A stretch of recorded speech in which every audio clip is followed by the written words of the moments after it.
আমাক ভূমি এটুকুৰা দান কৰিছে। গতিকে তেখেতৰ হাতেৰে আমি আজি পোনপ্ৰথমে এই পূজাৰ যি অনুষ্ঠান, এই অনুষ্ঠানটো আমি মুকলি কৰিবৰ বাবে আমি অনুৰোধ জনালোঁ। মাননীয় শ্ৰীযুত অনিশ দাস, কিন্তু তেখেতে ফিতা কটাৰ আগমুহূৰ্তত আমি এখনি ফুলাম গামোচাৰে তেখেতক সম্বৰ্ধনা জনাম।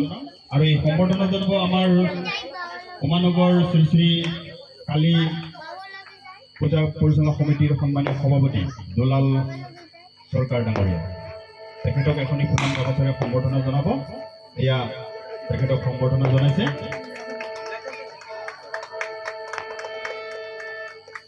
আৰু লগে লগে তেখেতক কাটি আজিৰ অনুষ্ঠানটি শুভ মুহূৰ্তৰ আৰম্ভণি কৰিবৰ বাবে আমি অনুৰোধ জনালোঁ।